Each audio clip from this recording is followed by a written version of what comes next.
자, 오늘 사사기죠. 오늘 9장부터 12장까지입니다. 이제 2주면 사사기가 끝납니다. 내용이 같은 내용들을 묶어서 우리가 함께 살펴보려고 합니다. 자, 우리가 사사기를 통해서 앞에서 배운 그 기드온과 바락의 이야기가 있었죠.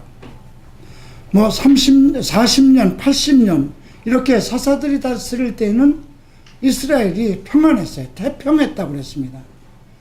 그런데 또 사사들이 이제 죽고 나면 바로 또 그들이 타락하고 우상을 섬기고 해서 또 하나님이 그들을 적군에게 맡겨버립니다.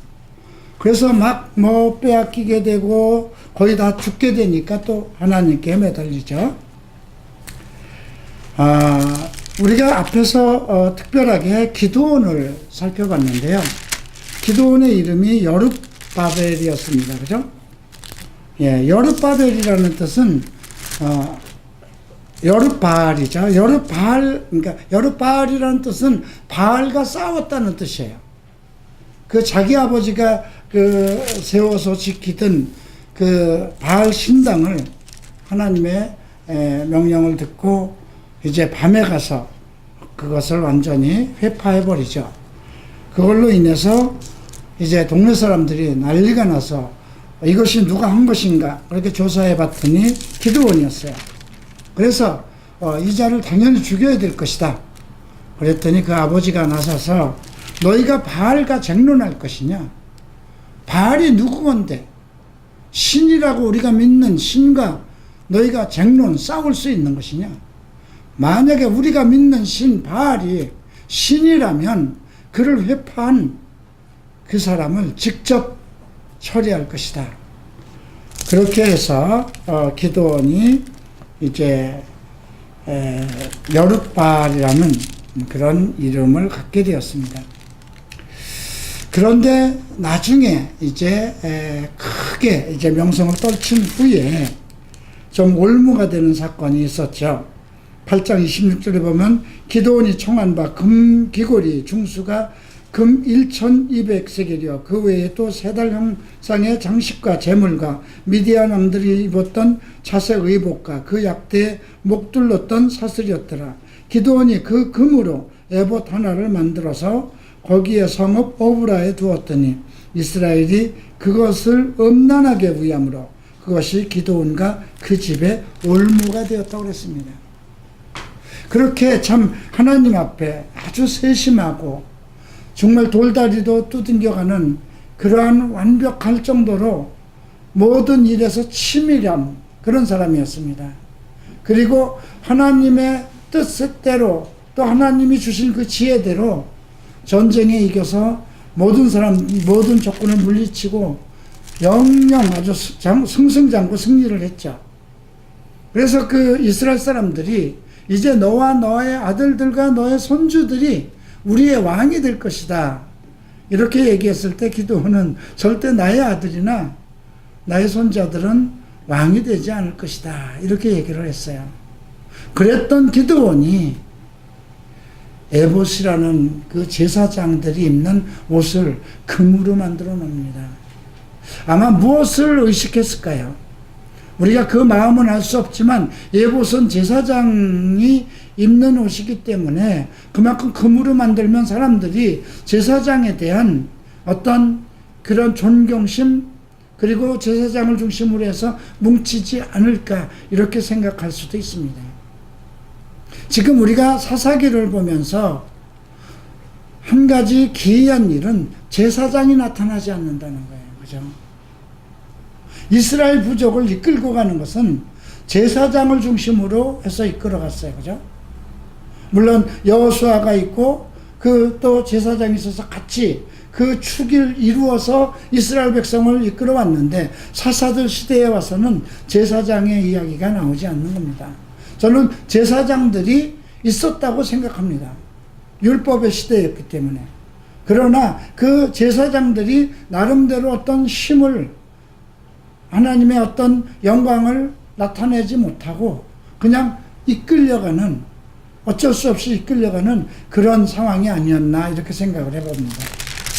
자, 오늘 이제 9장부터 아주 재미있는 내용들을 우리가 살펴보겠는데요. 9장에서는 이제 여룻바알이라고 하는 그 아들 아비멜렉의 사건입니다. 첩의 아들이었어요. 예. 그 아들이 이제 다른 아들을 다 죽입니다. 그러니까 그 본처의 소생들을 몽땅 죽이죠. 그래서 우리가 이 이야기는 8장 29절부터 봐야 될 것 같습니다.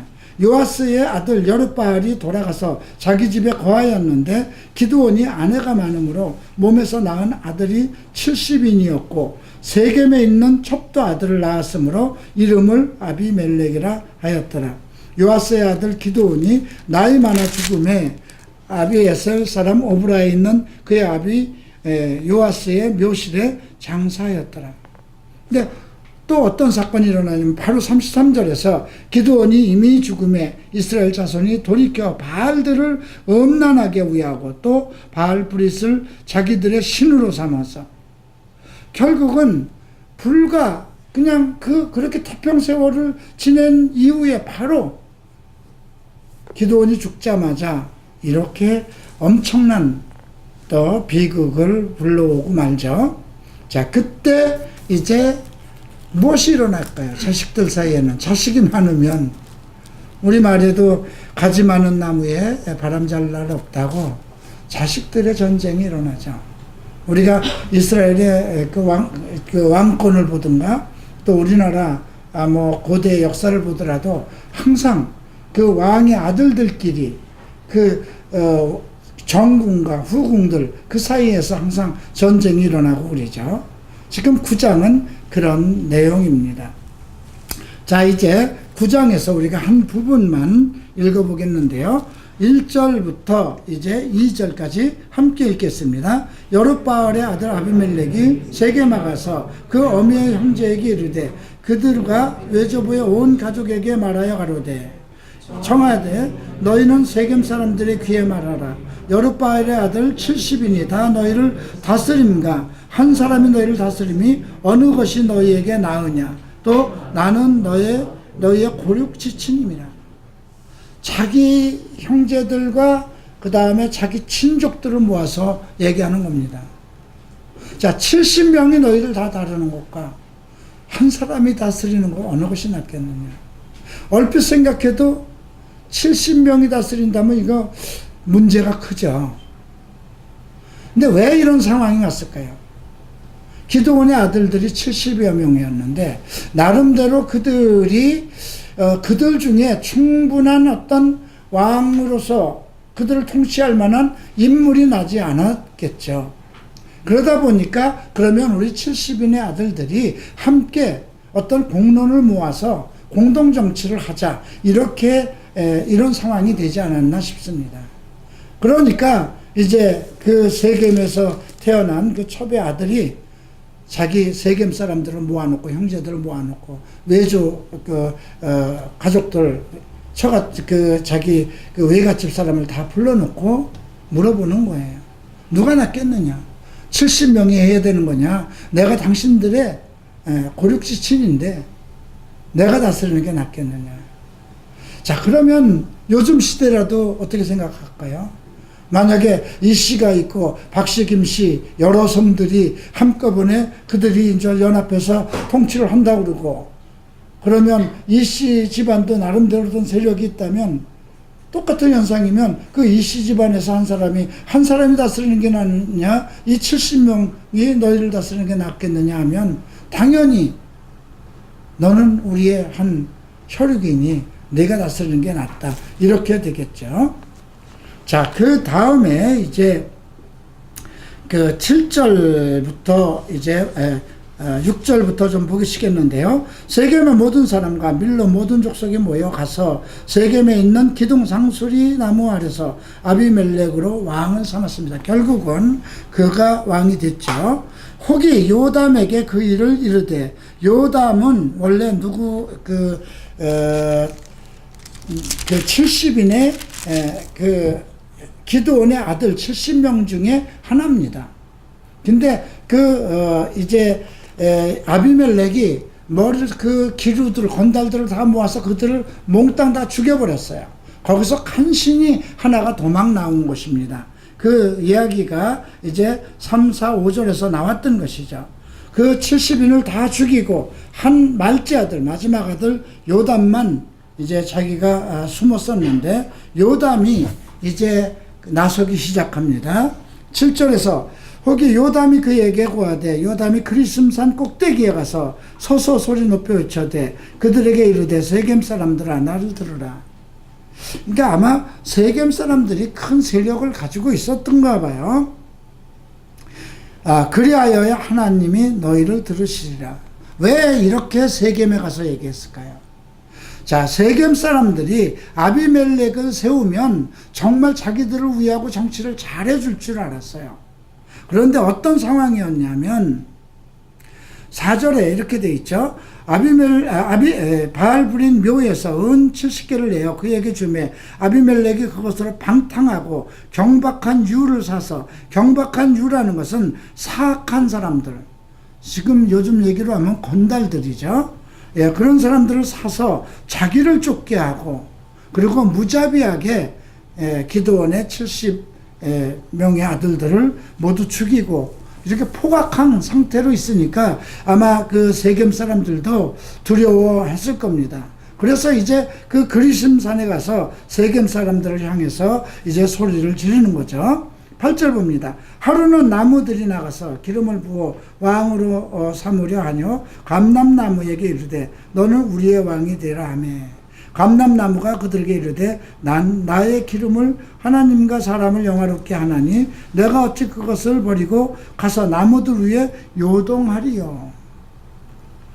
자, 나무들이 또 무화과 나무에게 이르되 너는 와서 우리 왕이 되라 하며, 무화과 나무가 그들에게 이르되 나의 탄 것 나의 아름다운 실과를 내가 어찌 버리고 가서 나무들 위에 요동하리요 한지라.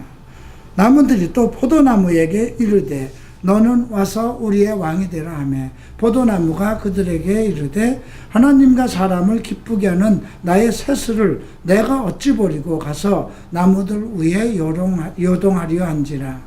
이에 모든 나무가 가시나무에게 이르되 너는 와서 우리 왕이 되라 하며, 가시나무가 나무들에게 이르되 내가 참으로 내게 기름을 부어 너희 왕을 삼겠거든 와서 내 그늘을 피하라. 그리하지 아니하면 불이 가시나무에서 나와서 레바논 백향목을 사를 것이라 하였느니라. 지금 이 이야기는 누구를 얘기하는 것입니까?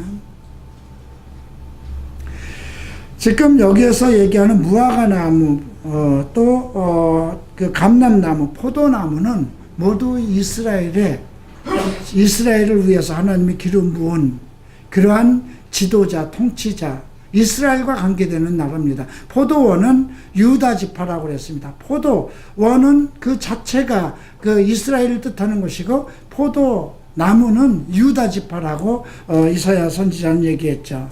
감람나무도 오리브 기름을 짜내는 아주 중요한 그런 역할을 하는 것이고요. 그래서 이 모든 것은 이스라엘을 지칭하는 것인데, 이스라엘에 이렇게 선한 왕이 될 사람들이 있음에도 불구하고 결국 가시나무를 삼아서 왕으로 삼으면 되겠느냐, 이 얘기를 하는 거거든요.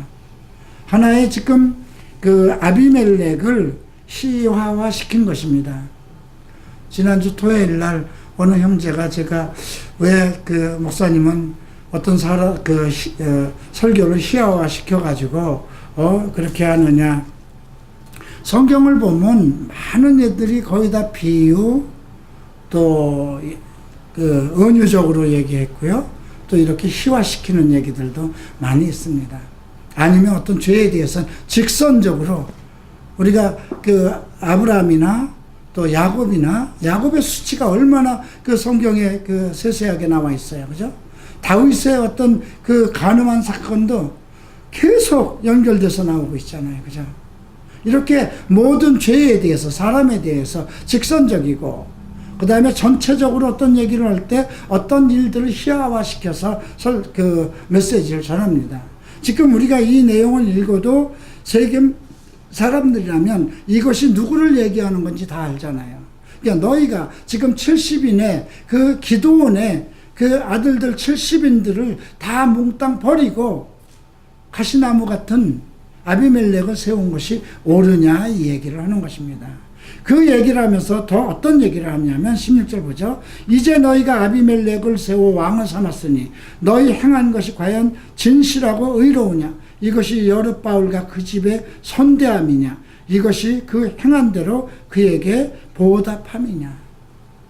여룹바벨이 그러니까 기드온의 다음 세대니까 바로 다 동시대에 살던 사람들이잖아요. 그 기드온이 엄청난 정말 일을 해서 그들에게 태평세대를 안겨줬는데 불과 너희들이 그 처음에는 그렇게 얘기한 거잖아요. 너희 아들들과 너희 손주들을 우리의 왕으로 삼으라 그렇게 얘기했던 사람들이 결국 그런 걸 다 버리고 아비멜렉 그 첩의 아들을 왕으로 삼았기 때문에 이제 이런 얘기를 하는 것입니다. 17절 보면 우리 아버지가 전에 죽음을 무릅쓰고 너희를 위하여 싸워 미디안 손에서 너희를 건져내었거든. 너희가 오늘날 일어나서 우리 아버지의 집을 쳐서 그 아들 70인을 한 반석 위에 죽이고 그 여종의 아들 아비멜렉이 너희 형제가 된다고 그를 세워 세겜의 사람의 왕을 삼았도다. 만일 너희가 오늘날 여룹바알과 바알과 그 집을 대접한 것이 진실과 의로움이면 내가 아비멜렉을 인하여 즐길 것이요 아비멜렉도 너희를 인하여 즐길 것이다. 정말 이것이 너희들이 우리 아버지의 집을 대접하고 그것이 정말 진실과 그 의로움으로 한 것이라면 지금 만약에 아비멜렉과 너희가 아주 절친하고 정말 제대로 즐거움을 평안함을 누리면서 살고 있어야 되는 거 아니냐 그 얘기를 하는 것이죠. 그리고 이제 도망가서 숨어버렸습니다. 21절에 보면 자 그래서 어떤 일이 일어났는가 보십시다. 22절 아비멜렉이 이스라엘을 다스린 지 3년 그러니까 3년 동안 아마 어떤 일이 있었던 것은 뭐 태평하지 않았겠죠. 불안했었겠죠. 그런 세월 후에 이제 하나님의 아비멜렉과 세겜 사이에 악한 신을 보내서 세겜 사람들이 아비멜렉을 배반하였으니 처음에는 그를 왕으로 삼았으니까 자기 혈육이니까 어떻게 할 수가 없는 거예요. 그죠? 그냥 뭐 조나 나무나 왕들은 다 죽였고 왕의 자식들은 죽였고 하니까 그냥 죽으나 좋으나 그 아비멜렉의 통치 속에서 살아가고 있는 거죠. 그런데 하나님께서 그 둘 사이에 어떤 이간을 시켰다고 그랬습니다. 서로 배반하게. 참 하나님은 참 여러 가지를 다 하시. 이걸 우리가 객관적으로 봤을 때 만약에 어느 정당 속에서 어떤 문제가 일어나는 것 그런 것도 과연 하나님께서 역사하실 것인가? 글쎄요, 이스라엘 정치는 아마 하나님께서 역사하시지 않을까 싶습니다. 그러면 지금 우리 세상 가운데 일어나는 일들은 어떨까요? 적그리스도 시대가 이제 분명히 오는 거예요, 우리 앞에는. 그러니까 우리가 이제 앞으로 보면 적그리스도 시대에서도 우리가 계시록에서 배운 거 서로 다투죠, 그죠? 음녀와 적그리스도와 다투잖아요. 그 사이에 서로 다투서 서로 죽이고 그런 일들이 일어나죠. 그러니까 지금도 마찬가지라고 생각합니다. 하나님의 뜻대로 세우지 않았으면 그 교회도 서로 그 안에서 서로 분열되고 다투어지는 거잖아요. 그죠? 지금 대형 교회들 보세요. 1층과 2층에서 따로 목사들이 옛날 목사를 따르는 사람, 지금 현재 목사를 따르는 사람들이 싸우고 있고 또 어느 대형 교회만 해도 먼저 있던 교회와 새로진 교회에 나누어서 지금 하고 있잖아요. 어떤 영들의 문제 아닐까요? 예. 똑같은 하나님, 똑같은 예수, 성령 안에서 있는데 왜 그런 일이 일어날까요? 하나님께서 그들을 위하시고 그들의 마음을 하나로 만드셨다면 그런 일은 안 일어날 거라고 생각돼요. 그래서 우리가 오늘 이 아비멜렉의 이 사건에 대해서도 지금 오늘날 우리가 받아들이는 것은 우리가 하나님의 뜻대로 하나님의 기름 부음대로 어떤 교회가 통치되지 않았을 경우에는 반드시 어떤 영들에 의해서 교회가 분리되고 문제가 생긴다는 것을 이해할 필요가 있죠.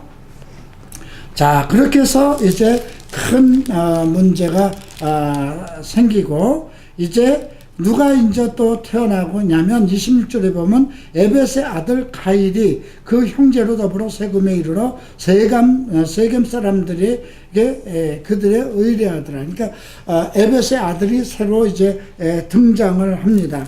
이 에벳의 아들은 이제 나중에 이제 뒤에 28절을 보죠.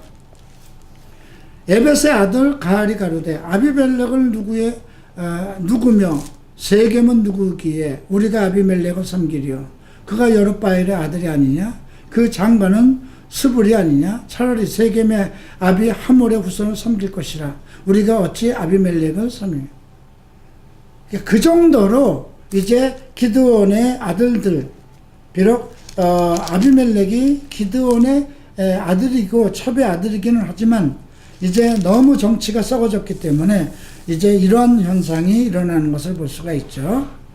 그래서 결국 이제 전쟁이 일어나고 그들을 모두 쫓아내게 됩니다. 34절에 보면 아비멜렉과 그를 쫓는 모든 백성들이 밤에 일어나 네 때로 나눠 세겜에서 매복하는 사건이 일어나고요. 35절에서는 에벳의 아들 가일이 나와서 성문 입구에 설 때 아비멜렉과 그 쫓은 백성이 매복하였던 곳에 일어난지라. 결국은 누가 이겼을까요? 가일이 이기고 맙니다. 자, 이런 얘기를 보십시다. 36절에도 아주 흥미로운 이야기가 나오는데요. 가일이 그 백성을 보고 스볼에게 이르되 보라, 백성이 산꼭대기에서부터 내려오는도다. 스볼이 그에게 대답하되 내가 산그림자를 사람으로 보았느니라. 그러니까 서로 상대가 하나의 산그림자인 것처럼 생각한 것입니다. 근데 가일이 또 다시 얘기합니다. 자, 보라, 백성이 밭 가운데 쫓아내려오고 또 한때는 무언느님 상수리 길로 오는도다. 이제 스볼은 또 그렇게 얘기합니다. 내가 전에 말하기를 아비멜렉이 누구한데 우리가 그를 섬기려 하던 그 입이 어디에 있느냐? 내가 이제 이가 내가 없이 여기던 백성이 아니냐? 청컨대 이제 나가서 그들과 싸우자. 이제 이렇게 해서 두 팀이 아비멜렉 팀하고 이제 새로운 에벳의 아들 가일이 이렇게 전쟁이 일어났는데 결국은 이제 에벳의 아들 가일이 이깁니다. 자, 어떤 얘기가 있냐면 승승장구 사실은 아비멜렉이 전쟁에서 승리를 하고 있었는데 어떤 일이 일어나는가 한번 보십시다. 자, 이제 50절을 봅니다. 이제 아비멜렉 군대는 남녀가 한 1,000명 정도가 죽었어요. 나뭇가지에 찍혀서 죽은 거예요. 그리고 이제 아비멜렉은 이제 그 밑으로 도망을 나오기 시작합니다. 그래서 51절 보면 성중에 견고한 망대가 있으므로 그 백성의 남녀가 모두 그리로 도망하여 들어가서 문을 잠그고 그 망대 꼭대기에 올라선지라. 아비멜렉이 망대 앞에 이르러 치며 망대의 문에 가까이 나가서 그것을 불사르려고 하더니 한 여인이 맷돌 위짝을 아비멜렉의 머리 위에 내려 던져서 그 두 골이 깨지니.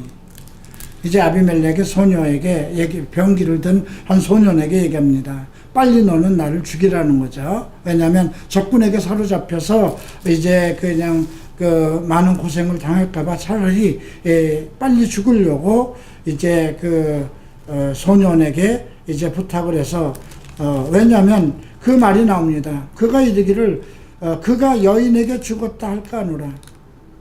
이런 것이 뭐 그렇게 중요할 거야. 죽는 것은 여자한테 죽으나 누구한테 죽으나. 이 사건이 어디에서 나왔죠? 우리가 앞에서 봤죠? 앞에서 우리가 바락 때 나왔잖아요. 그죠? 그 시스라가 도망가가지고 결국은 그 여자가 말뚝장나게 죽었죠. 그것이 계속 떠돌고 있었던 거예요. 그런 얘기가.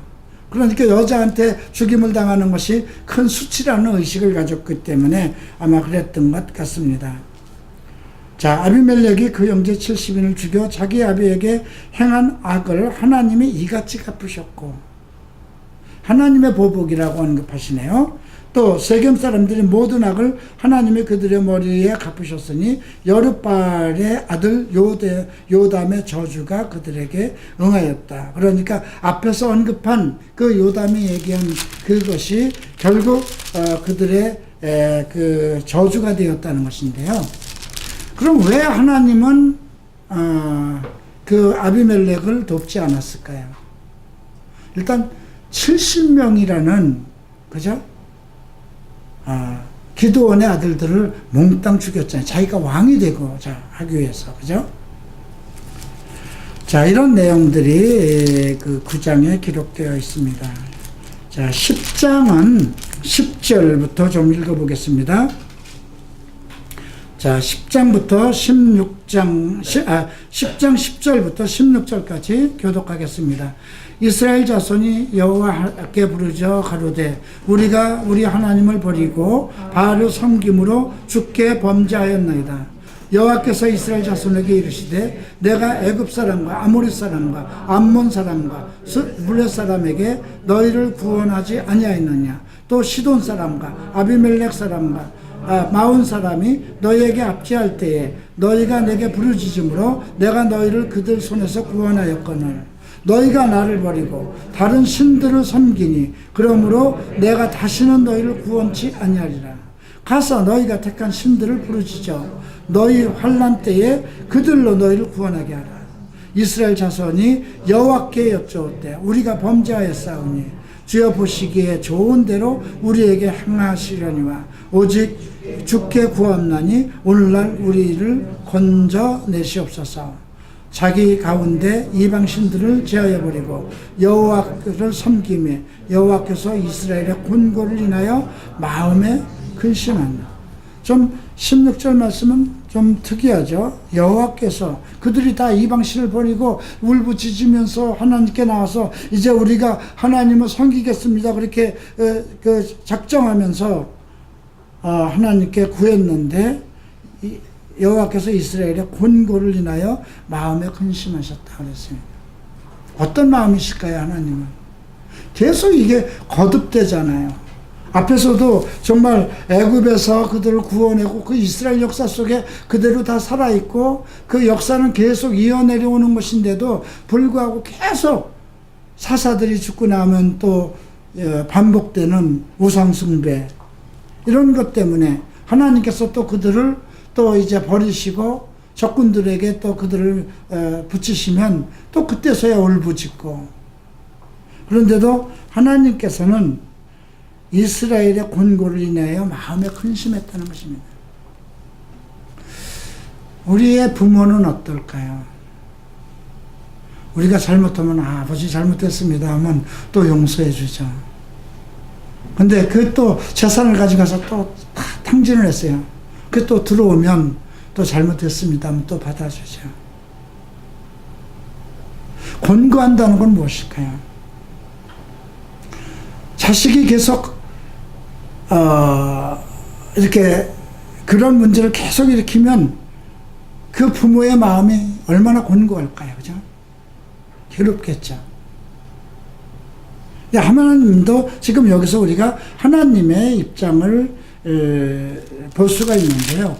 중요한 것은 이 사건에서 이 10장에서 우리가 살펴봐야 되는 것은 어떤 상황이 돼도 내가 어떤 짓을 했다 하더라도 우리 환경 속에서 어떤 문제가 생겼다면 반드시 하나님 앞에 들어와서 외쳐야 된다는 것입니다. 그러면 어떡할까요? 하나님은 반드시 그 외침을 외면하지 않는다는 것입니다. 자, 구약시대에는 계속해서 이렇게 반복해서 이스라엘 사람들이 하나님 앞에 배반하고 또 곤경에 빠지면 또 돌아와서 외치고 계속 이런 사건이 일어났습니다. 이것이 이스라엘 역사 속에서 계속 반복되는 거예요. 왜 그럴까요? 한번 생각해 보세요. 왜 이런 일이 이스라엘 역사 속에서 계속해서 끊임없이 왜 그런 일이 일어날까요? 특별히 지금 우리가 출애굽기에서부터 지금 여기 여호수아의 시대를 끝나서 사사들의 시대에 오기까지 계속되는 반복되는 일들이에요. 영적 싸움이기 때문에 그래요. 이스라엘 백성을 통해서 하나님이 온 땅을 복음화시키기로 계획하신 거잖아요. 열방을 통치할 거, 열방을 너에게 주겠다는 거예요. 이 세상 전체를 아브라함의 씨로 하나님의 나라로 만들기 위한 하나님의 계획이거든요. 그러니까 사탄이 이스라엘 백성을 망하게 하는 것은 딱 두 가지예요. 우상숭배, 그죠? 또 하나는 무엇일까요? 성적인 타락이에요. 우상숭배는 결국 재물로 연결되잖아요, 그죠? 오늘날 크리스천은 어떨까요? 똑같은 상황이에요.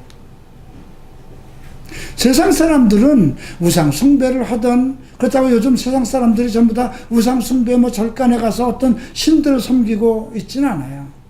세상 신, 자기들이 좋아하는 것, 재물, 그런 것들이 이미 그들이 신이에요. 자기네들을 먹여주고 입혀주고 즐겁게 하고 어떤 쾌락을 주고 부귀영화를 주는 그것이 신이거든요.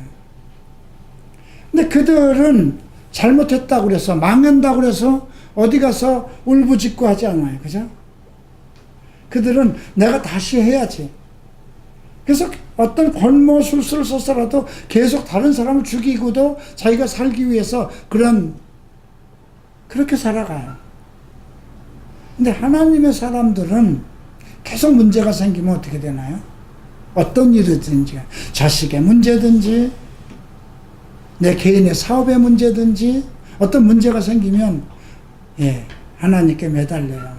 그래서 하나님이 그걸 또 들어주고, 모든 걸 다 해결해주고, 어느 정도 먹고 살만 하면, 또다시 돈을 더 좀 벌려고 하나님 제쳐놓고 다른 쪽으로 가게 되죠.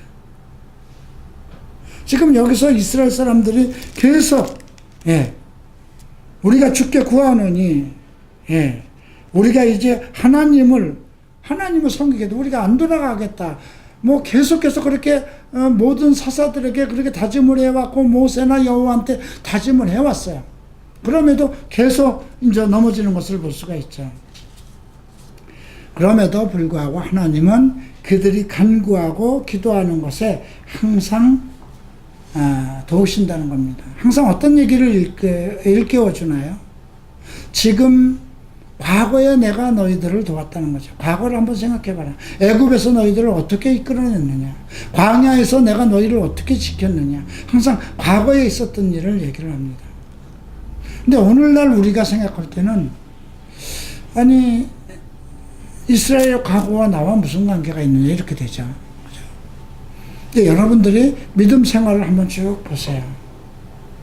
믿음 생활에 쭉 와서 내가 하나님 앞에 불공경했을 때 어떤 일이 있었고, 내가 하나님한테 다시 외치고 성실한 믿음 생활을 했을 때 하나님이 나를 어떻게 바로잡으셨나, 어떻게 축복하셨나, 어떤 은혜를 내렸는가 생각해 보면 마찬가지가 돼요. 자, 그래서 오늘 이 문제를 통해서 우리가 발견하는 것은, 내가 자기들이 택한 신을 위해서 지금 하나님께 얘기하지. 너희들이 택한 신에게 한번 외쳐봐. 그죠? 자, 만약에 어떤 내가 정말 안 좋은 문제가 있어요. 그거 너희들 신에게 네가 섬기는 세상의 돈이나 재물이나 권력으로 그거 해결하려고 해봐. 안 되는 문제들이 많이 있어요. 그죠? 그런데 하나님이 해결할 수 있다는 것은 알고 있어요. 이거는 세상의 것으로도 해결 못하는 것인데 하나님을 해결할 수 있다는 것은 알고 있어요. 그래서 하나님은 자신 있게 너희들 신에게 너희들 구해달라고 부르짖든가 한번 해보라는 거예요. 그리고 과거 얘기를 해요.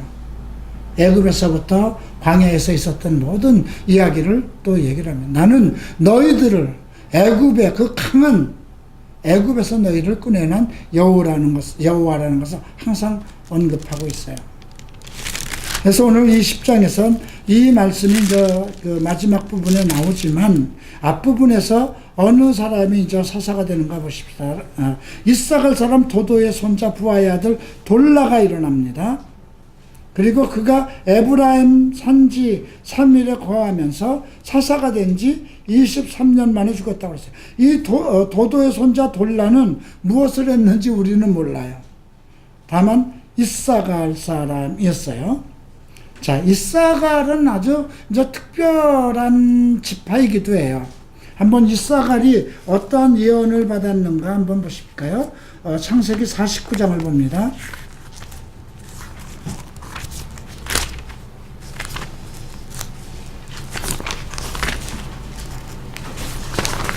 창세기 49장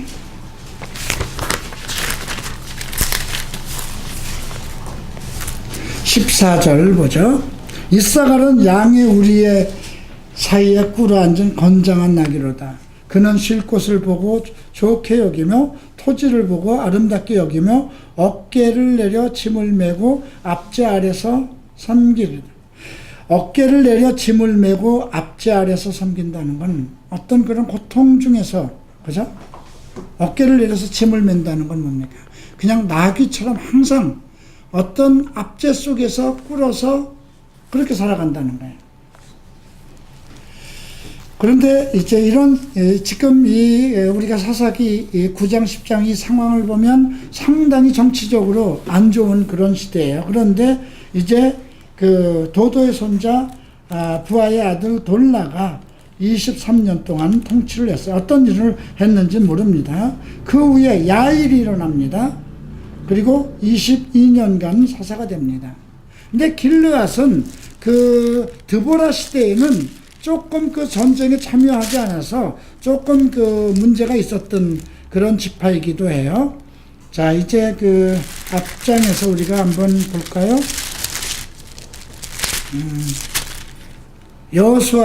사사기 5장 17절을 보면 길르앗은 요단 저편에 거하거늘 다는 배에 머무르며 어찌미냐.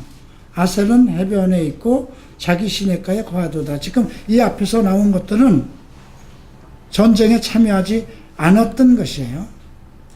자, 므낫세와 길르앗과 르벤과 므낫세, 길르앗과 므낫세 반지파가 요단강 그 동편에 남아 있었어요. 그죠? 그리고 나머지 9지파 반은 요단강을 건너갔고요. 그런 상황이에요. 그런 때 드보라하고 바락이 전쟁에서 그들을 모두 청했을 때 길르앗은 조금 쭈밋쭈밋하고 그 전쟁에 참여하지 않았었어요. 그죠? 그런데 이 시대에 와서는 지금 이제 이사갈 지파들이 나서기 시작해서 이제 그 돌라가 일어났고 야일이 이제 사사가 되어서 이스라엘을 다스렸습니다. 그리고 나서 그 아들 30이 있는데 나귀 30을 탔다고 그랬어요. 그러니까 그 지파의 특성이 아까 그 창세기 49장에서 얘기했죠. 어깨를 내려서 짐을 매는 그런 압제 속에서 그러한 그 예언을 받았어요. 그러니까 아마 나귀와 같은 그런 많은 짐을 싣고 그런 아마 특성을 가지고 있었는지도 모르겠습니다. 그래서 그들이 성읍 길르앗 땅에서 성 30을 두었다고 그랬어요. 그죠? 나귀 30을 탔고 성읍 30을 두었다고 그래서 그 이름을 하봇 야일이라 이렇게 졌는데 그것은 야일의 성이다 이런 뜻이에요. 그러니까 나귀 30을 탔고 성읍 30개를 거느렸다는 것은 나름대로 그 지파가 온전히 장악을 했다는 것이죠. 그리고 5절에 보면 야일이 죽습니다. 그러니까 이때까지는 또 평탄한 생활을 한 거예요. 이스라엘 백성들이 나름대로 그 사사의 통치 속에서 잘 사는 겁니다. 근데 6절을 봅니다. 이스라엘 자손이 다시 여호와의 목전에 악을 행하여 바알들과 아스다롯과 아람의 신들과 시돈의 신들과 모압의 신들과 암몬 자손들의 신들과 블루셋 사람들의 신들을 섬기고 여호와를 버려 그를 섬기지 아니하므로 신들이 많이 더 붙었어요. 그죠? 전에는 그냥 바알들과 아리사돗 이런 정도 였는데 이제는 그 가나안 땅의 모든 신들, 모압의 신들, 암몬 자손의 신들까지 전부 동원됐어요. 그죠? 그만큼 문란해졌다는 것입니다. 자, 그래서 하나님께서 그들을 이제 진노하셔서 블루셋 사람 손과 암몬 자손의 손에 파시니 그들이 그 해부터 이스라엘 자손을 학대하니 요단 저편 길르앗 아모리 사람의 땅에 거한 이스라엘 자손이 18년 동안 학대를 당했다는 거죠. 그리고 암몬 자손이 또 요단을 건너서 유다와 베냐민과 에브라임 족속을 침으로 이스라엘의 곤고가 심하였더라. 그래서 오늘 아까 우리가 읽었던 10절부터 16절 사이에 그들이 할 수 없이 이제 18년 동안 너무나 견딜 수 없으니까 하나님 앞에 와서 이제 우리가 범죄했습니다. 우리가 하나님을 버리고 바알을 섬김으로 또 범죄했습니다. 살려주십시오. 이렇게 외친 겁니다. 그런데도 하나님께서는 그들을 생각하고 권고하셨다는 거예요. 하나님의 인내하심, 하나님의 사랑을 볼 수가 있죠. 아, 자기 백성을 안 버리시는구나. 지금도 마찬가지예요. 우리가 믿음 생활하면서 계속 세속적으로 이끌리고 세상을 탐하고 또 잘못된 길로 음행에 빠지고 여러 가지에 빠지잖아요. 여러분들 컴퓨터에도 빠지고 야동에도 빠지고 하나님의 것이 아닌 건 전부 다 세상 것이잖아요. 어떻게 될까요? 저는 가끔 생각을 해요. 내가 예수를 30살에 믿었지만 목사가 안 됐으면 어떻게 됐을까? 벌써 김유복 씨보다 먼저 죽었을 수도 있고요. 그죠? 살아있다면 어떤 몰골을 하고 있을까? 그때까지도 내가 이 나이까지도 정말 엄청난 재능이 많아서 돈을 벌어서 또 엄청난 돈을 가지고 부귀영화를 누린다면 노년 아크릴 아파트 같은 걸 2채를 가지고 있다면 뭐 할 거예요? 이 나이에 자식도 없고. 그죠? 참 가끔 그런 생각을 해요. 목사 되길 참 잘했다. 왜 목사 되길 잘했다. 그거는 내가 앞으로 죽어서 천국 가겠다는 그거는 당연한 거지만 나는 여러분들과 만나서 내게 가지고 있는 은사를 나누고 여러분들에게 성경을 가르치고 자기 대면을 하고 여러분들과 같이 밥 먹고 생활하는 것이 그게 큰 복이에요. 지금 내 나이 정도 되면 많은 사람들이 경로당에 가 있든가 아니면 파고다 공원에서 놀고 있든가, 그죠? 아들들이 주는 용돈 몇 푼 받아서 그럴 사람들 너무 많아요. 그죠? 그런데 내 나이, 이 나이까지 여러분들과 함께 하나님 안에서 하나님을 얘기하고 하나님을 강조하고 하나님을 찬양하는 이것이 얼마나 기쁜지 얼마나 큰 복인지. 자, 그래서 여러분들도 이제 오늘 이 말씀을 듣고 우리가 계속 이스라엘 백성들은 반복되는 죄를 졌지만 우리는 그들과 다르다는 걸 항상 생각해야 돼요. 예수, 그 당시 메시아가 없었던 시대잖아요. 사람이 하나님의 지혜를 받아서 통치하던 거예요. 하나님의 기름 부음을 통해서 통치하던 그때예요. 근데 지금은 예수 그리스도가 우리가 근본적으로 가지고 있는 죄를 완전히 해결하고 그리고 말씀을 주셨고 하나님의 성령의 인도하심을 통해서 우리를 인도하는 때잖아요. 그래서 그 시대와 지금의 시대는 우리가 다르다는 것이, 우리의 고백이 다르다는 것입니다. 자, 이제 11장을 또 보시겠습니다. 자, 11장은 29절부터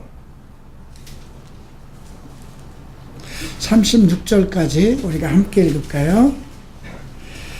자, 이에 여호와의 신이 입다에게 임하시니 입다가 길앗과 므낫세를 지나서 길앗 미스베에 이르고 길앗 미스베로부터 암몬 자손에게로 나아갈 때에 그가 여호와께 서원하여 가로되 주께서 과연 암몬 자손을 내 손에 붙이시면 내가 암몬 자손에게 평안히 돌아올 때에 누구든지 내 집 문 앞에 나와서 나를 영접하는 그는 여호와께 돌릴 것이니 내가 그를 번제로 드리겠나이다 하더라.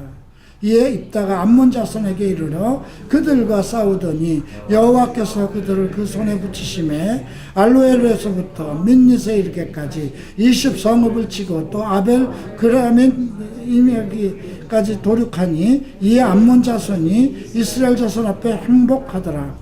입다가 미스바에 돌아와 자기 집에 이를 때에 그 딸이 소고를 잡고 춤추며 나와서 영접하니 이는 그의 무남동료라. 입다가 이를 보고 자기 옷을 찢으며 가로되 슬프다 내 딸이여 너는 나로 참담케 하는 자여 너는 나를 괴롭게 하는 자 중에 하나이다. 내가 여호와를 향하여 입을 열었으니 능히 돌이키지 못하리로다.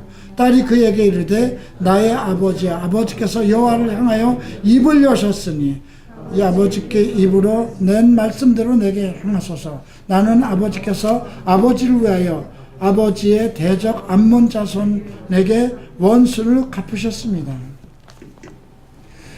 구약에서는 하나님 앞에 한번 서원한 것은 돌이킬 수 없습니다.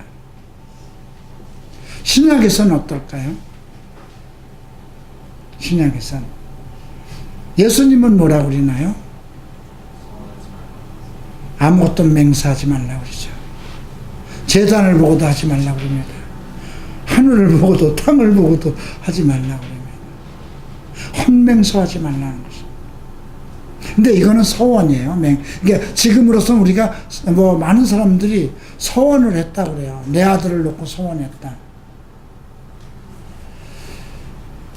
저는 어머니들이 믿음이 있다고 해서 아들을 놓고 소원한다는 거 이거 참 위험한 거예요. 아들을 자기가 낳았다고 해서 어떻게 아들을 놓고 어떻게 소원을 해요? 아들을 놓고 목사가 되기를 소원했다. 그건 말이 안 되는 거잖아요. 그 아이는 그 아이의 하나님이 계획을 가지고 있는데, 그죠? 그러니까 소원이라는 한번 하나님 앞에 그 당시에는 소원을 하면 바뀔 수가 없는, 그러니까 나시린의 소원 같기도 한 건데요. 이제 이런 것들을 통해서 우리가 알 수 있는 건 뭐냐면, 만약에 여호와의 신이 입다에게 임했어요. 그러면 전쟁에서 이길 수 있도록 입다를 선택하고 하나님이 그에게 하나님의 신이 임했다는 건 기름을 부어서 그 전쟁에 나가서 이길 수 있는 사람으로 세운 거예요. 서원 안 하면 안 됐을까요? 생각해 봐야 돼요. 왜 서원했을까요? 두려움이 있었기 때문입니다. 그죠? 두려움이 있었기 때문에 하나님 앞에 그런 서원을 하는 거예요. 그거는 나를 세우시고 기름 부으신 하나님에 대한 온전한 믿음이 아니에요. 그죠? 지금 똑같은 상황이에요. 우리 여러분들도. 여러분도 가끔 하나님 앞에 어떤 맹세나 자꾸 어떤 걸 하고 싶어 할 거예요. 근데 하나님께서 이미 그 아들을 여러분들에게 주셨어요. 다 주셨어요. 다 이루어 놓으셨어요. 다 이루었다 끝내셨어요. 십자가에서. 그죠? 너에게 평안을 끼치노라. 평안을 주노라. 나의 기쁨을 너에게 주노라. 목마른 자들은 다 내게 따라오라. 내가 너희 배에서 생수가 넘치게 할 것이다. 예배하는 것은 영이니 어떤 눈에 보이는 것에 현혹되지 말고 신령과 진정으로 예배를 드리라. 모든 것을 제시하고 있어요. 모든 것은 다 해놨다는 겁니다. 너희는 오직 나만 바라라는 거거든요. 오직 예수만 바라라는 거예요. 왜 소원을 해야 될까요? 왜 맹세를 해야 될까요? 우리가 신약에서 맹세한 사건이 있습니까? 소원한 사건이 누가 있을까요? 딱 한 사람밖에 안 나와요. 그죠? 바울이 머리를 깎았어요. 그죠? 왜 머리를 깎았을까요? 두란노에서 머리를 깎았어요. 그는 나실인의 서원을 한 것입니다. 나실인의 서원은 내 목숨을 그대로 드리겠다는 거죠. 이제 내가 세속적인 것을 하지 않고 어떤 부부 결혼도 안 할 것이고 온전히 하나님에게 드리는 교회를 위해서 에베소를 통해서 에베소 전체가 그 교회가 두란노가 하나님의 서원이 돼서 거기서 무수한 제자들을 양성하고 그들이 하나님께 온전히 드려지기를 원하는 그런 서원을 드렸던 겁니다. 그거 외에는 그가 서원이 있어서 머리를 깎았다는 그 말 외에는 신약에서 서원을 했다는 이야기가 없어요. 그래서 여러분들이 우리가 어떤 서원을 하고 싶다면 그런 대의적인 거, 내 인생을 전체로 하나님께 드려서 온전히 그걸 지키면서 정말 구약에 있는 나스린처럼, 그러나 그것이 그렇게 함으로써 하나님이 내게 능력을 주시고 권세를 주신다는 것은 아니에요. 구약하고 다른 건 뭐냐면 이미 예수님은 십자가 위에서 다 이루어 놓으신 거예요. 그죠? 근데 신약에서의 서원은 하나님 앞에 자기의 그 모든 것을 그냥 끝까지 지키기 위한 맹서예요. 그죠? 근데 예수님은 도무지 맹세하지 말지니랍니다. 돌이킬 수 없기 때문에 그렇습니다. 지금 얼마나 이 상황이 절박했으면, 근데 우리가 한번 그 29절에 11장 29절에 여호와의 신이 입다에게 임하니 입다가 길르앗과 므낫세를 지나서 길르앗 미스베에 이르러 길르앗 므낫세에서 암몬 자손에게 나갔다. 여호와께서 그에게 그의 신이 임했던 거예요. 그죠? 그러니까 그런 힘이 임했기 때문에 자신도 있었고 용기도 있었고 그랬음에도 불구하고 왜 서원을 하나님께 조건을 거는 거잖아요. 그죠? 이 30절에 보면 여호와께 서원하여 가로되 과연 주께서 암몬 자손을 내 손에 붙이시면, 이런 것을 가지고 서원해서는 안 된다는 거죠. 하나님이 결정하신 일에 대해서 서원을 해서는 안 되죠. 내가 하나님의 영광을 위해서 서원을 해야 되는 거잖아요. 그래서 우리가 이런 오늘 이 말씀을 통해서 이제 11장을 통해서 발견할 것은, 우리의 시대는 지금 구약의 시대와 좀 다르기 때문에 함부로 예수의 이름으로, 이미 예수의 이름으로 다 해결되어 놓은 거예요. 그래서 어떤 것을 갖기 위해서 서원하지 말라는 거예요. 이게 조건이잖아요. 나를 세우셨으면 그 사람들을 내 손에 붙였다면, 아니 이미 그를 불러서 기름 부어서 여호와의 신이 임해서 전쟁터에 지금 나가고 있는데 왜 갑자기 저 사람들 내 손에 붙일 거면 이렇게 서원을 해서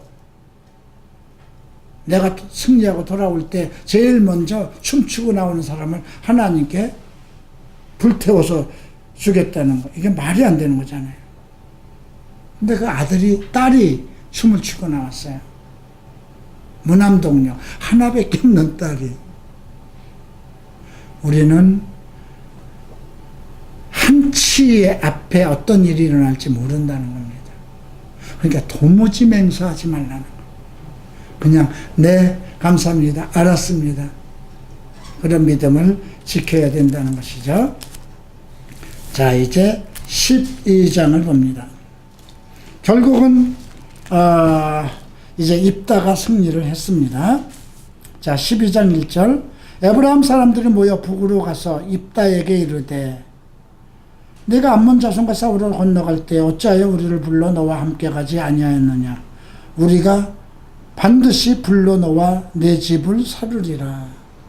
이거 어디에서 들은 거 아니에요? 기억 없어요?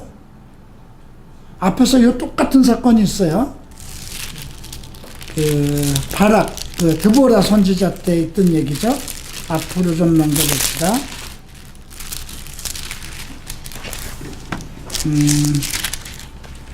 몇 장이죠?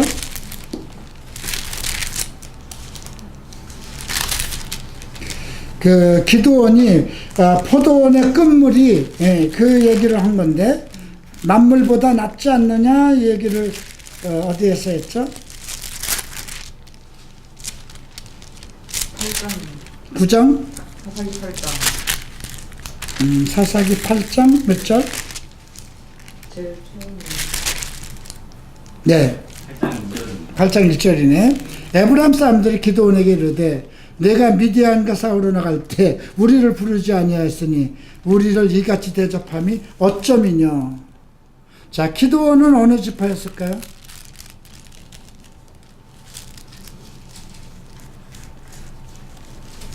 기드온. 지금 이 에브라임 지파가 지금 기드온이 승리하고 왔는데 왜 너희들 우리 안 불렀느냐. 근데 기드온은 아주 머리가 상당히 그런 것까지 다 계산을 했어요. 그죠? 머리가 아주 명석하기 때문에 어떻게 했어요? 나중에 왕들 잡아다 자 니들이 죽여 그랬어요. 그래서 그 왕들을 기드온 그 에브라임이 죽였잖아요. 그죠? 그러니까 야 우리가 너희가 일찍 나를 불렀으면 우리 저 에브라임 팀들이 다 족속이 다 갔을 텐데 이거 뭐 하는 거야? 이러니까 이거 포도원의 끝물이 만물보다 낫겠습니까? 그 아비에셀의 만물 포도주가 더 낫지 않겠습니까? 이렇게 지혜롭게 대답합니다. 당신들은 월등한 사람들 아닙니까? 이렇게 얘기를 하죠. 근데 지금 여기 와서 지금 또 다시 얘기를 하는 겁니다. 지금 입다는 므낫세 지파예요. 기드온도 므낫세 지파예요. 입다도 므낫세 지파예요. 자, 므낫세와 아브라함은 어떤 관계예요? 누구의 아들이에요? 요셉의 아들이에요. 그런데 야곱이 누구에게 손을 줬어요? 요셉의 둘째 아들, 큰 아들이 므낫세고 둘째 아들이 에브라임이에요. 그죠? 근데 에브라임 위에다가 손을 얹었어요. 상당히 그 에브라임 지파는 우쭐함을 가지고 있었어요. 그래서 이스라엘의 12아들과 똑같은 그러한 영적인 그런 지분을 가지고 있는 족속이에요. 근데 실질적으로 전쟁터에서 싸운 건 누구예요? 므낫세잖아요. 그죠? 그러니까 자기네들의 프라이드는 자기가 둘째 아들이지만 맞이나 마찬가지의 어떤 영적 권위를 가지고 있는데 하나님께서 지금 누구를 쓰는 거예요? 지금 므낫세 지파를 쓰는 거잖아요. 계속해서 기드온에서부터 입다에서부터 지금 여기 계속 연결되는 사람들이 있다가 그러니까 이제 와서 항상 그런 뭐가 있죠. 지금도 뭐 정치적으로 보면 어떤 무슨 큰 당마다 어떤 누구의 계보 그런 것들이 있잖아요. 그죠? 근데 입다는 기드온하고 좀 다릅니다. 기드온은 아주 지혜롭게 아이고 당신들이 뭐 대단한 사람들 아닙니까? 이렇게 넘겼는데 입다는 다릅니다. 왜냐하면 우리가 반드시 불러 너와 집을 살으리라. 이건 시기 질투가 있어서 도대체 원래 우리가 너희보다 하나님으로부터 영적 축복을 받았는데 왜 너희들이 이렇게 설치는 거야? 그런 마음이 있었는가 봅니다. 그러니까 불러 너와 너희 집을 불살리라 하니까 입다가 어떻게 하는 거 보십니다. 그들에게 이르되 나와 나의 백성이 암몬 자손과 크게 다툴 때에 내가 너희를 부르되 너희가 나를 그들의 손에서 구원하지 아니함으로 내가 너희들 도와달라고 부르지 않았느냐. 근데 너희들 안 나왔잖아. 그죠? 내가 너희를 구원치 아니한 것을 보고 내 생명을 돌아보지 아니하고 건너가서 암몬 자손을 쳤더니 여호와께서 그들을 내 손에 붙이셨거늘 너희가 어찌하여 오늘날 내게 올라와서 나로 더불어 싸우고자 하느냐. 그리고 입다가 길르앗 사람을 몽땅 모읍니다. 그리고 에브라임과 싸워서 그들을 모두 쳐서 하는데 에브라임이 이제 도망을 합니다. 그래서 에브라임이 도망자로서 에브라임과 므낫세 중에 있다 하였습니다. 근데 길르앗 사람 에브라임 사람 앞에 건너 나루터를 잡아 지키고 에브라임 사람 도망가는 자가 말하기를 청컨대 나로 건너가게 하라 하면 그들에게 묻기를 내가 에브라임 사람이냐 하여 그가 만일 아니라면 이르기를 10볼래 하라 하니 에브라임 사람이 능히 구음을 바로 하지 못하고 10볼래라 하면 길르앗 사람이 그를 잡아서 요단 나루터에서 죽였더라. 그때 에브라임 사람의 죽은 자가 42,000명이 있다. 처음으로 여기 방언이 나오네. 사투리가 나오는 거예요. 그렇죠? 전라도 사람이나 경상도 사람이나 이렇게 말투가 다르죠. 근데 십볼레라는 말을 발음을 못 하는 거예요. 그죠? 제주도 사람도 아마 우리가 서울에서 쓰는 말 하라고 그러면 못 하는 말 많을 거예요. 일본 사람들 보고 쌀이라 그러면 살이라, 아무리 힘을 써서 얘기해도 쌀 그러면 살 그래요. 쌀 그러면 쌀 그럽니다. 결국 이때도 아마 서로 말들이 이렇게 각 지파별로 지역에 따라서 벌써 달랐던 것을 우리가 볼 수 있고요. 그래서 사실 42,000명이 죽었다는 것은 동족 상징이잖아요. 그죠?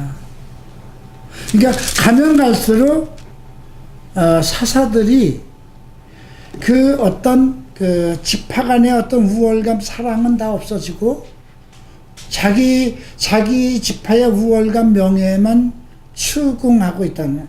그죠? 사랑이라는 게 사라지고 있다는 거예요. 우리가 한 지파, 한 아버지의 아들들이라는 그런 의식이 없다는 겁니다. 전쟁터에서 싸우는 것은 그 민족을 다 살리기 위해서 하는 것인데 지금 이런 현상이 나타난 것이죠. 자, 7절 봅니다. 입다가 이스라엘 사사가 된 지 6년이라 길르앗 사람 입다가 죽음에 한 성읍에 장사되더라. 그 뒤에 베들레헴 입산이 이스라엘 사사가 되었고요. 그 아들 30과 딸 30을 두었고, 그 다음 이제 외국에서 여자 30을 데려왔네요. 그가 이스라엘 사사가 된 지 7년이었더라. 그리고 입산이 죽어서 베들레헴으로 장사됐네. 처음으로 사사가 베들레헴 사람이 됐다는 것은 처음으로 기록이 되었습니다. 그리고 스불론 사람. 그러니까 우리가 가만히 이렇게 보면 각 지파, 하나님이 그 사사들을 선택할 때 어느 한 지파에만 준 것은 아니었다는 거죠. 그 다음 스불론 사람 엘론이 사사가 되어서 10년 동안을 다스렸고요. 스불론이 죽으니 이제 비라돈 사람이라고 그랬네요. 비라돈은 어딘지 모르겠어요. 일단 비라돈 사람 힐렐이 아들 압돈이 이스라엘의 사사가 되었고요. 그에게 아들 40과 손자 30이 있어서 어린 낙이 70피를 탔었더라. 압돈이 이스라엘의 사사가 된 지 8년이라. 그래서 압돈이 8년 동안 사사를 했습니다. 비라돈 사람 힐렐이 아들 압돈이 죽음에 에브라임 땅 아말렉 사람의 산지 바라돈에서 장사되었다. 가면 갈수록 어떻게 되나요? 사사가 통치하는 기간이 짧아져요. 그죠? 전에는 80년도 있었고 40년도 있었고 그런데 18년도 있고 점점점 줄어서 뭐 7년, 8년 이렇게 하고 맙니다. 그러니까 이게 이제 정치가 뭔가 점점 이상해지고 어떤 힘들이 없어지는 것을 우리가 볼 수 있죠. 이렇게 해서 지금까지 우리가 9장부터 12장까지는 좀 혼돈의 시기예요. 사사들이 하나님이 세워서 사사를 세워서 신정정치를 하지만 그들이 계속해서 하나님을 거역하고 이방신을 섬김으로 인해서 계속 어떤 하나님의 구원과 또 어떤 전쟁이 끊이지 않는 그런 연속된 것이 있었기 때문에 상당히 혼란의 시기가라고 생각할 수 있죠. 자, 이렇게 해서 오늘 9장부터 12장까지 돌아봤습니다. 특별히 질문하실 것이 있으면 질문해 주시고요. 지명이라든가 이런 것들은 뭐 조금 제가 읽은 성경하고 좀 다른 부분이 있어도 그것은 그 지명이니까 여러분들이 그렇게 생각하시고요. 다음 주에는 사사 삼손에 대해서 공부합니다. 16장까지 공부하게 되고요. 그 다음 주는 이제 아주 이 지경까지 우리가 17장 이후를 보면 야, 이스라엘이 이 지경까지 가는 거구나. 아주 미가라는 그런 제사장, 이상한 제사장이 나타나고 비류들이 나타나고 여자를 죽여서 그 첩을 죽여서 12도망을 내서 이스라엘 백성들에게 뿌리는 그런 엄청난 사건들, 그런 것이 마지막으로 나옵니다. 근데 이게 지금 신정신 정치 시대거든요. 하나님께서 사사를 세워서 통치하던 시대인데 계속 이런 아주 비참하고 악한 일들이 일어나는 것이죠. 근데 그만큼 사람들이 모세가 명한 율법대로 살지 않았다는 거예요. 그죠? 계속해서 그 이방 땅 가나안 땅에 들어와서 가나안 땅의 여자들과 혼인하고 가나안 땅의 어떤 신들을 섬겨드리고 그리고 자기네들 어떤 부족끼리 어떤 그 우월감 전쟁, 어떤 그런 기득권 전쟁을 하고 그런 속에서 계속 이스라엘은 문제가 많아지고 그렇게 악한 시대로 전락되는 것. 그 다음 주에 나오는 거 삼손도 마찬가지예요. 여자 때문에 망하잖아요. 그죠? 한 여자 때 기생 여자 때문에 망하게 되죠. 자, 이렇게 하나님께서 친히 그 신정 정치를 하는 때에도 하나님의 사람들이 하나님을 온전히 섬기지 않아서 계속 이러한 악한 일들이 백성들 속에, 이스라엘 백성들 속에서 일어났다는 것을 볼 수 있습니다. 결국 우리는 메시아가 왜 필요했을까를 이런 걸 통해서 알 수 있는 거죠. 모든 인간의 죄를 끊어내질 못하고 율법으로 살아가야 되는데 그 율법을 인간이 지킬 수 없는 그런 것을 이제 이런 걸 통해서 알 수 있죠. 그래서 하나님께서 그 아들을 보내셨고 우리의 모든 죄의 문제를 해결함으로써 오직 우리를 의인으로 시작하게 해서 성경 말씀과 성령의 인도하심 속에서 온전히 하나님 나라에 들어갈 수 있도록. 그래서 신약의 사람들이 구약의 사람들보다 더 크다고 그랬잖아요. 여인이 낳은 중에 그 세례 요한보다 큰 자가 없다. 그러나 천국에서는 가장 작은 자가 그보다 크다고 한 것입니다. 구약에서는 어쩔 수가 없었던 겁니다. 사람의 욕정과 그 죄를 이길 수가 없었던 거예요. 그래서 이런 걸 보면 오늘날 이 복음의 시대에 살아가는 우리가 얼마나 다행스럽고 큰 축복이 아닌가.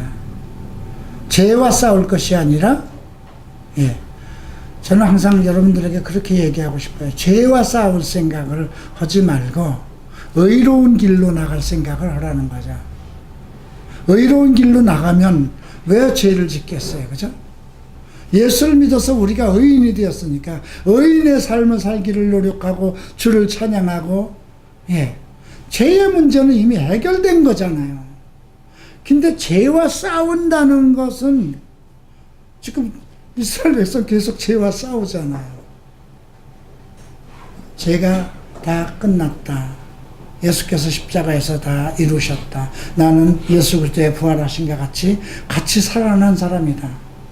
내 안에는 하나님의 거룩한 영이 계시고 의로운 영이 역사하시고 내가 그리스도를 바랄 때에, 내가 하나님만을 바랄 때에, 내가 진리의 말씀 속에서 살아가고자 할 때에 그의 영이 우리 가운데 역사하실 것이며 그의 능력이 우리를 온전히 지키실 것이라는 것. 별도로 서원할 것도 없고 맹세할 필요도 없고 주께서 다 이루어 놓으신 길을 살아가는 정말 은혜의 사람들이다. 축복받은 사람들이라 이렇게 생각하시기를 바랍니다. 기도합니다. 사랑하는 주님, 정말 우리가 사사시대에 살지 않은 것 다행입니다. 다윗의 시대에 살지 않은 것도 다행입니다. 아브라함의 시대에 나지 않은 것도 다행이고 솔로몬의 지혜를 못 본 것도 억울하지 않습니다. 창조주의 아들 예수 그리스도의 은혜 속에 살아가는 이 복을 누리게 하소서. 죄를 주께서 정리하셨으니 죄를 생각지 않게 하소서. 죄의 길은 보지도 말고 생각지도 않게 하소서. 의의 길로 나를 인도하시니 주의 성령의 인도하심을 따라서 의인의 길을 가게 하소서. 날마다 감사와 찬양이 멈추지 않게 하소서. 더 이상 육체로 고민하지 않게 하소서. 더 이상 먹고 살아가는 것 때문에 세상을 따르지 않게 하소서. 주께서 책임지실 것이라는 것, 성실하게 살아가면 주님이 나를 올바른 길로 인도하실 것이라는 것, 하늘의 신령한 지혜를 통해서 나를 온전케 하시고 그 누구의 핍박 속에서도 나를 지키실 것이라는 것을 깨닫게 하소서. 수요일 저녁에 주의 말씀을 듣는 성도들을 축복하시고 이들의 건강을 지켜주소서. 하는 일마다 복받게 하시고 마음의 평안과 기쁨으로 덮으소서. 이들이 소망하는 모든 기도가 주님 안에서 이루어질 것입니다. 주님 도와주소서. 예수 이름으로 기도합니다.